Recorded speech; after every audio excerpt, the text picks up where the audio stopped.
Hello, welcome to He's Hot, but something is off. Something that I noticed at the gym today that I want to kick off the podcast with. So I go to the Crunch in West Hollywood and go there like 5 times a week. It's literally my second home. And I noticed there was a little notice that was posted on the mirror where the sinks were in the men's locker room.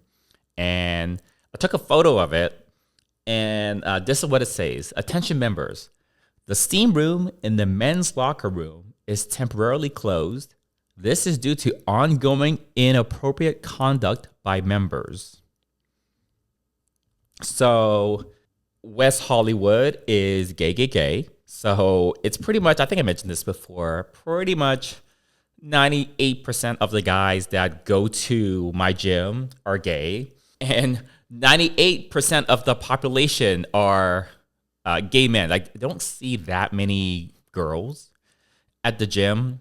So you can guess what kind of inappropriate conduct is there. I mean, I wasn't that bothered or offended by it. I don't go to the steam rooms or the sauna or the showers or anything. I will usually change into my gym clothes at home, and then I go to the gym in my gym clothes. Sometimes I wear jeans instead of shorts if it's kind of colder outside like it is right now in the winter. But then, yeah, maybe the only changing of clothes I really do is if I change from pants into workout shorts or workout pants. And everything goes into the locker, and then I go right to the weights. I go right to working out. And then when I'm done, if I have to change my pants, I'll change my pants. And then I go home. And then that's it. I don't shower. No sauna, no steam room, no nothing. I've never been in any of the shower stalls. I just have never done it. That's just the way I usually do it. But I don't like hanging around there. Not because it's this particular gym. No gym that I've ever been to. Have I actually, one time, this was like years and years ago, some random gym, I won't go into the details, but I took a shower at that gym because I kind of had to, because I was working out in the morning before work and I was doing cardio, so I was sweating. So like I had to take a shower before I went to work from the gym. And somehow I got some sort of fungal thing from like that. It couldn't have been anywhere else. Yeah, so maybe that kind of sort of put me off public gym showers for a little bit. Yeah, but I have just never been used to taking a shower at the gym, using any of the facilities like the sauna or the steam room or anything like that. But I just thought it was interesting. I mean, this does not surprise me at all to see a message like that posted at my gym. So there you go. All right, today's actually been kind of a productive day, kind of a productive week so far. I'm recording this on a Wednesday night. This goes out on Thursdays. It always has been. And by the way, the video version of this podcast is always available on my YouTube channel, Just Joey T. But yeah, today's been a productive day. I mentioned before that I am moving eventually, and we're going to list my condo very soon. So my realtor was just here earlier today. He helped me stage some furniture for one of the bedrooms and also a patio. So we got all that done. I've been spending most of my non-working hours and non-gym hours the last week and a half just cleaning, tidying, getting rid of stuff. It's not technically spring yet, but it's basically spring cleaning. I got some junk removal people to come in here a few days ago just to like remove stuff. I just needed people to come into my condo and pick up stuff and then move it out of my apartment, basically. So I had this like bright orange armchair. That's gone. I had a bunch of old workout equipment, some of which is being sold off. Some of which I just had to like trash.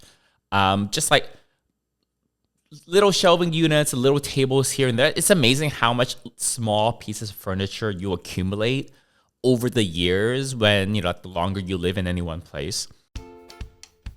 Hey, when was the last time you really took care of your skin? The skin is the largest organ in the whole human body and is doing so much for you. It protects you from germs and cooties. It keeps you warm when you're cold. It keeps you cool when you're hot. It's making vitamin D. It gives you the gift of touch and sensation. And that's just scratching the surface, so you better take care of it. I started my own skincare company, Serve Labs, to serve fun and functional skincare for everyone, so that you can serve fun while serving face. Go to servelabs.co, servelabs.co, or follow us at ServeLabs on Instagram, Facebook, or Twitter, and discover how easy and fun it is to treat your skin right with Serve Labs. So just tiny little things like that. I've started to pack away my personal belongings into cardboard boxes. The place needs to look really neat and tidy before we take the photos and videos for the listing, which we're going to do next week. Yeah, so it's surprisingly hard. I don't consider myself a hoarder, but it's every little thing. Okay, I'll give you an example of how hard it is sometimes to throw away something that you absolutely have no need for whatsoever, and it's stuff you've not used for years. So I collect the toiletry kits whenever I fly, especially if you fly international long haul, and especially if you fly premium cabin like a business class or something, or premium economy sometimes. They give you a little amenity kit. Actually, I was just flying economy long haul somewhere, just regular economy. And even then, they gave you a little thing of a toiletry kit and an amenity kit. And usually there is toothbrush, a little tube of toothpaste, an eye mask, maybe a moist towelette, socks. The nicer ones will have actual toiletries inside, like a lip balm, hand cream, facial mist, things like that. It depends on the airline and how fancy they want to be. But I collect them whenever I fly, and I happen to get one of these amenity kits. Because every airline has a different one. If you're an AV geek, you're into flying and travel and stuff, it's like a collectible, because every airline puts their own spin on it. They always pair with different companies to make the little pouch. They pair with different cosmetics companies to have these tiny little bottles of toiletries. It's kind of sort of like a neat thing if you're like a travel enthusiast or like an AV geek, which I am. So I got all these various different ones. And sometimes some of my flight attendant friends, they'll if they visit me, they'll like give me one from whatever flight that they were working on, which is nice.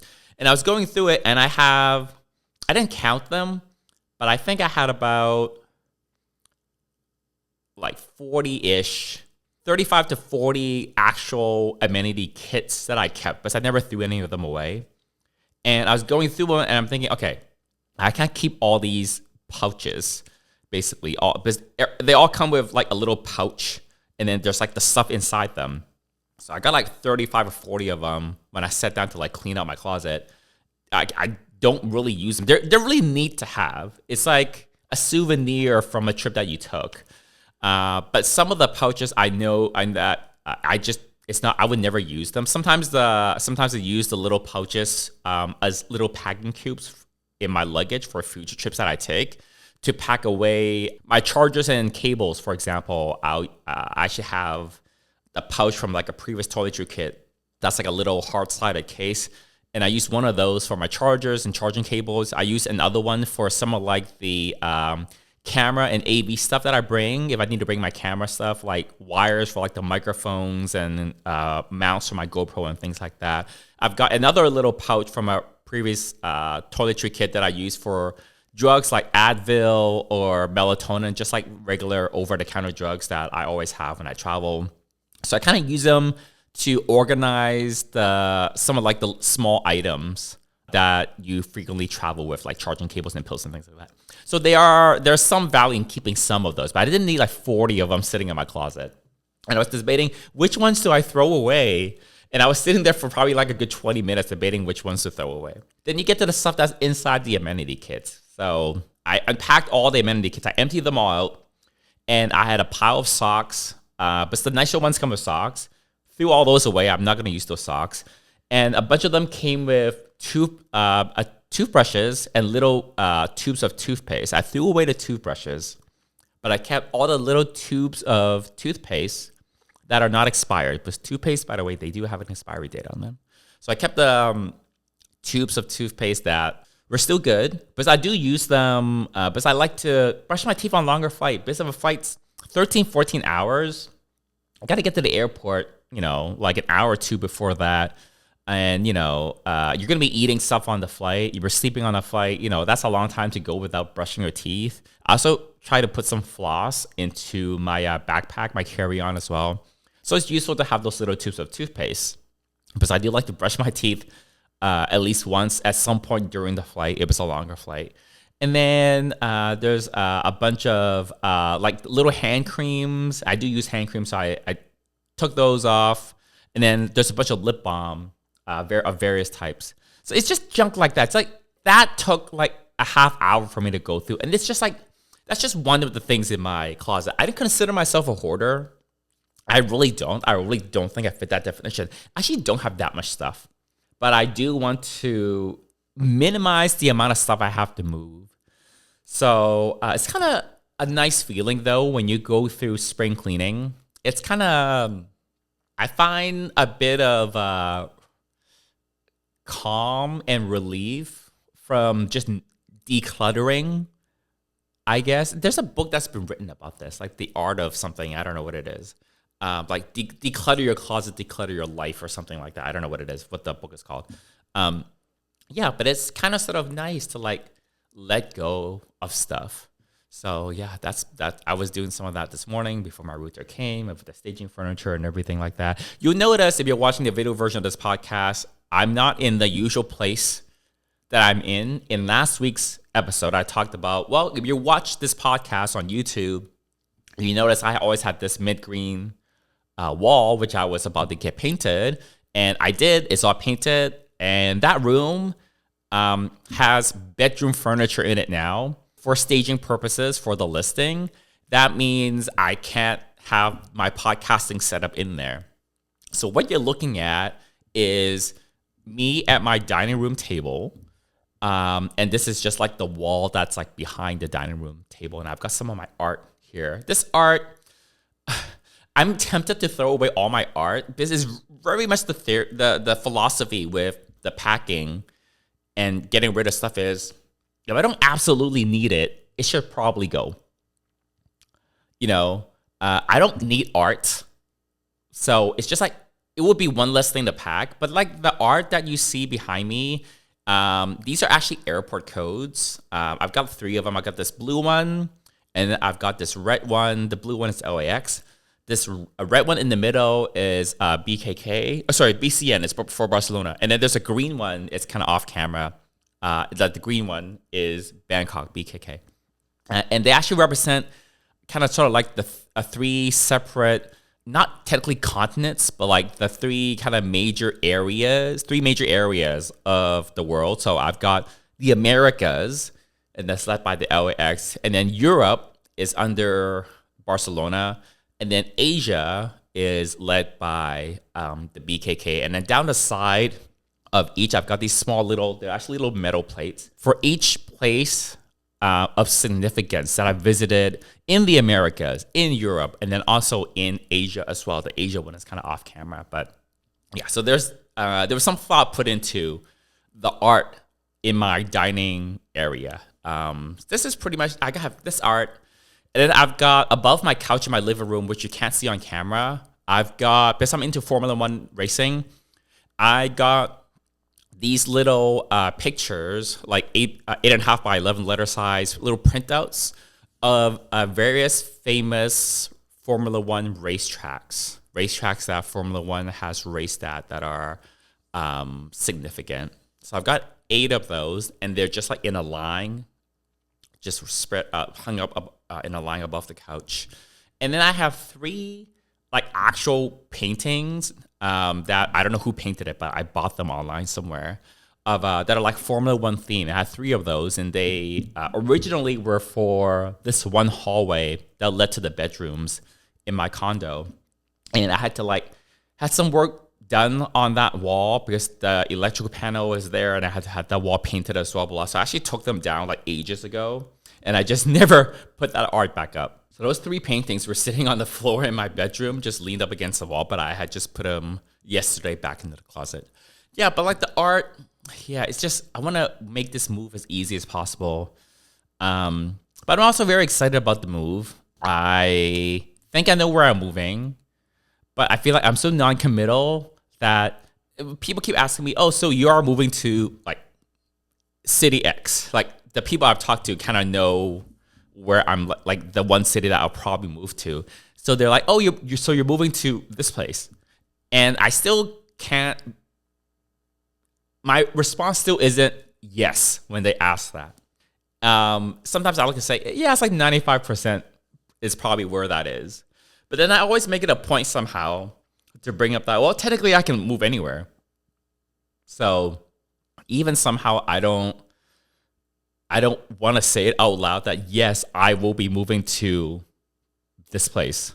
So yeah, the non-committal part of me is giving me a little bit of pause. I actually ran into one of my neighbors in the elevator, and then they're like, "Oh, do you know where? Have you figured out where you're the next place that you're living in?" Because I just told him that I was going to be listing my place. He didn't know before that, and I'm like, "Oh no, well, we just have to wait till the place sells first, and then it'll be easy for me to look for a new place." Which it kind of is. I'm not buying a new place. I'm going to be renting again. Yeah, but it's kind of exciting. I've been working on the skincare line a little bit. And then we're making good progress there for like this next thing I want to do for that, a marketing related thing. Yeah, it's going to tie in really nicely with the move, I think. So we're going to have open houses. My realtor's going to do open houses while I'm on the Atlantis cruise. In like a week and a half, 2 weeks from now, I'll be on that cruise. Yeah. So that'll be nice. Yeah, it was just like a whirlwind day of like, okay, I had to like wake up early. I had to do something with like my doctors, and then had the gym, and then had to like do the furniture staging, and I had to like go back to the doctor's medical office place for like the pharmacy, and then now I'm here. Okay, can I tell you something for real? Skincare is not really a sexy topic. No one's waking up in the middle of the night thinking, oh my God, I have to take care of my skin. I know I talk a lot on the podcast, I have a lot of opinions, and I have a lot of advice to give, but if you don't listen to me about anything, listen to me about this. You have to take care of yourself, and you also have to take care of your skin. I believe in it so much, and I think it's such a critical thing that I started my own skincare company, Serve Labs, to serve fun and functional skincare for everyone. And you know what? Not to toot my own horn, but people are always telling me, your skin looks so good, and I can't believe how old you are. Do you know why? Because I've been taking care of my skin for many, many years. But I know, for a lot of you, skincare just sounds like another chore. But I want to make it fun. And that's where Serve Labs comes in. Go to servelabs.co, servelabs.co, or follow us at Serve Labs on Instagram, Facebook, or Twitter, and discover how easy and fun it is to treat your skin right with Serve Labs. One thing, did I mention this last time? I don't think I did. I can't remember, honestly. Like I talk so much, sometimes I don't know what I've talked about, but I don't think I mentioned this. I started therapy recently, and like 3 weeks ago. So I just had my third therapy session earlier this week. And I was getting quite stressed and getting quite a bit of anxiety with my career and cash flow situation, which I've talked about on the podcast before for sure. But coming back from the trip to Sydney and Bangkok, I think while I was in Sydney particularly, I really was able to give myself a break from like all of that stress and all the anxiety and work and everything. So it's a really nice break to be able to hang out with that group of friends, which are close friends of mine, which I don't see that often. I really was truly able, I just really didn't think about it. It was just so nice to be in Sydney. It was so, so nice. It's like so hard for me to describe for you guys how nice it was for me to just like be in Sydney for a little bit. An excellent trip. It was awesome. So I guess when I came back, it just kind of sort of mentally hit me maybe a little bit like a ton of bricks all at once. That, hey, we're not on vacation anymore. We need to get back to work. What are we going to do about finding this job? What are we going to do about the businesses? What are we going to do about making more money so we can pay our bills, blah, blah, blah. So it was mentally kind of sort of like a little bit tough the first couple of weeks in January when I first got back. And then I was kind of sort of thinking about doing BetterHelp, which is like online teletherapy. Is that a word? Teletherapy. So I decided to just sign up. I've been seeing therapists. We have a pretty good connection, and that's important when you see a therapist. Is that it's a little bit like dating. It's you have to find a therapist that you kind of sort of click with a little bit. So luckily, I was matched up in BetterHelp with a therapist that I feel like we clicked pretty well. There were 3 sessions in, but I feel like even though we're only 3 sessions in, it's already been like quite helpful in not necessarily solving my problems, but like at least getting some like good eye-opening insight into my own situation and kind of sort of looking at things from like a slightly different way, from a viewpoint that I never considered before, or new viewpoints that existed before for me that were like totally valid. And then also starting to learn some techniques for dealing with my thoughts, for example. So yeah, it's going pretty well. But yeah, I was just really stressed after coming back from vacation. I think it's kind of a little bit common to be like just that little bit of depressed after you go on vacation, and then you come back, and then you the next day maybe you go to work, and now you're doing like the daily grind with your 9 to 5 or whatever. But yeah, it's gotten me a little bit of more clarity in the end, I think. And one of the dilemmas that I had was, like if I don't get back into IT, which was, kind of the career that I knew for so many years, if I don't get back soon, I would never able to get back into it. I think I just reached the point. I kind of had this moment this morning where it's like, you know what? I think that's fine. I think I'm making my peace with. I think I obsess over about decisions a lot. I think all my friends would probably tell you that as well. There's so much fear that.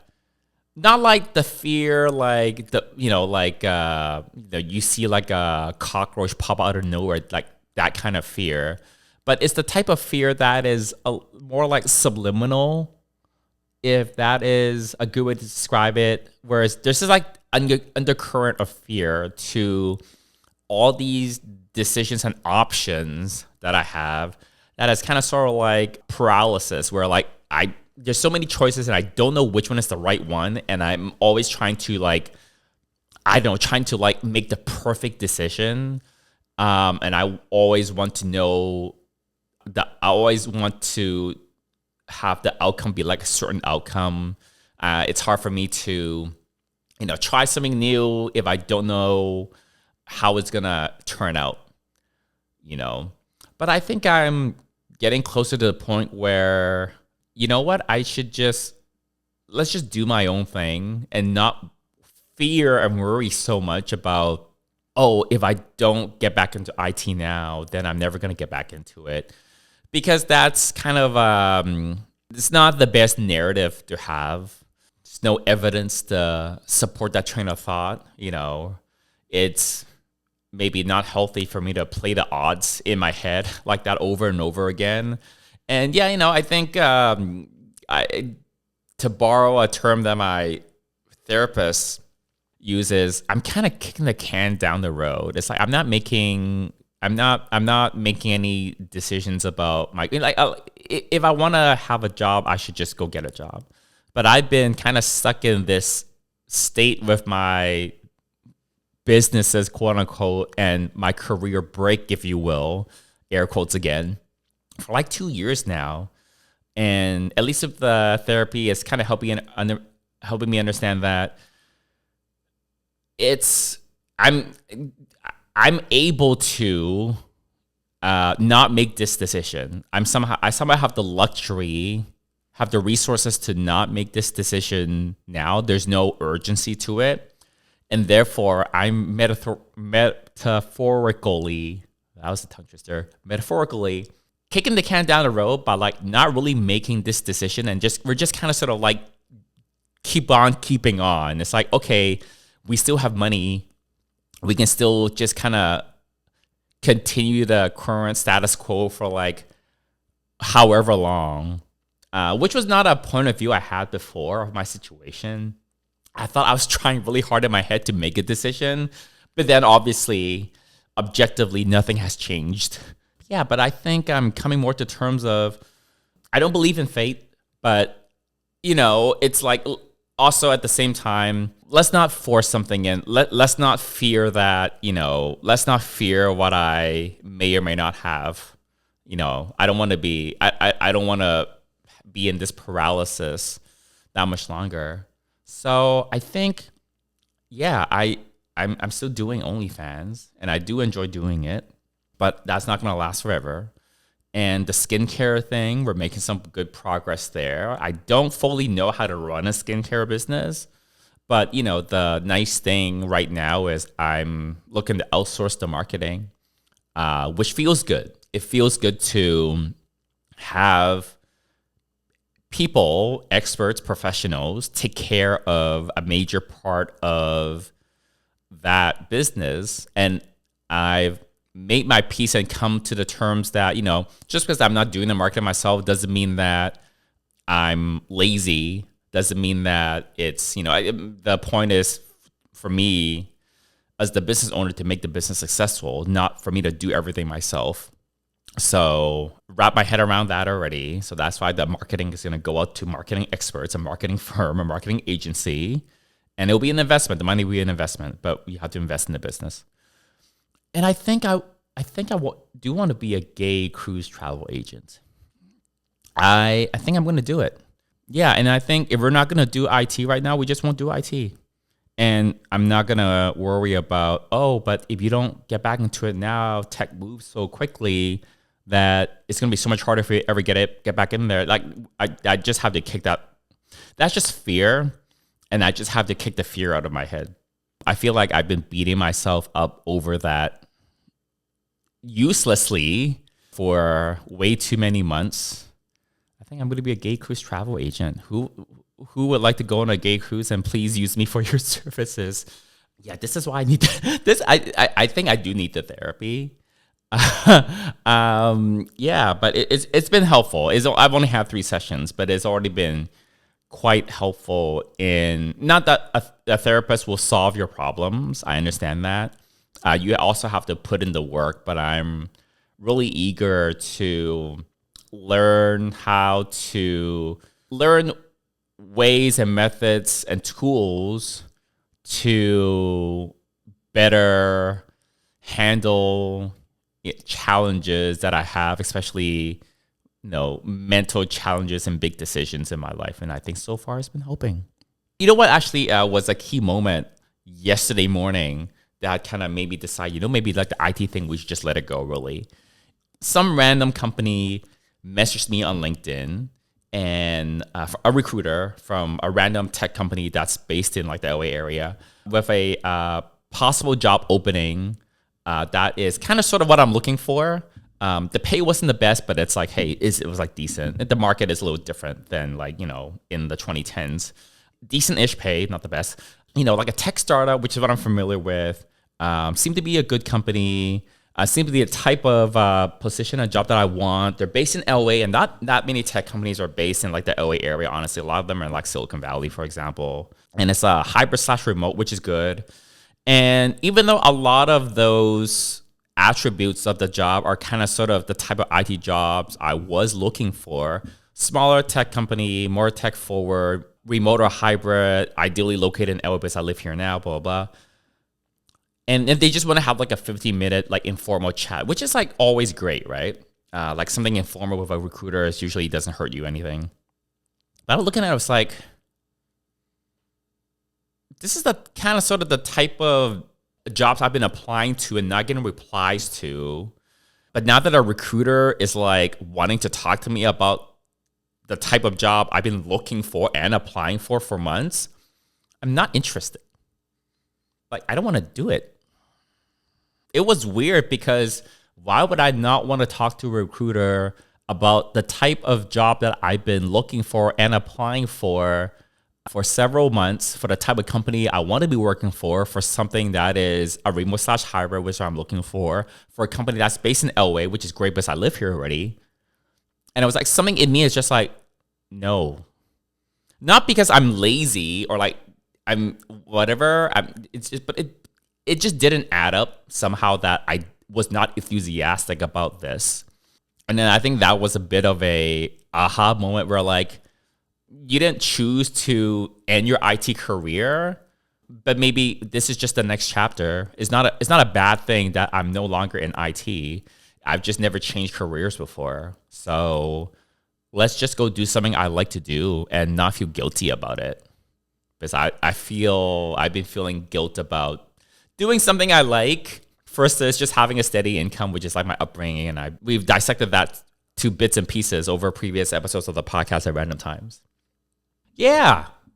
Who would like to go on a gay cruise and who would like to book it with me? I'm going to do some research into that. I obviously like doing all the YouTube videos on the gay cruises. And I think I would enjoy doing that. Yeah. I think it's still slowly wrapping my head around, do I really want to run 3 businesses like OnlyFans and a skincare thing? And then now you want to be a travel agent? Yeah, but I think that's where I'm going. You heard it here first. All right. I will be on the cruise, the Allure of the Seas cruise with Atlantis. I'm celebrating my birthday on that cruise. It's actually my birthday during the days of the cruise, but it's like kind of semi-close enough. And like a lot of people I know are going on that cruise. So I've just kind of decided to celebrate my birthday on that cruise, even though my birthday isn't actually, the dates are not the same dates. It doesn't actually happen during the days of the cruise.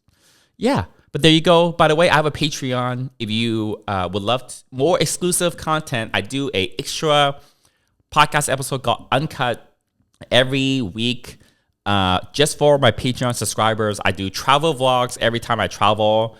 And there's been basically a travel vlog releasing once a week because for my longer trips, I have so much vlog content that I have to split up into like multiple different videos. But I do travel vlogs on the Patreon. It's so much fun. Yeah, and you just get like little tidbits for me.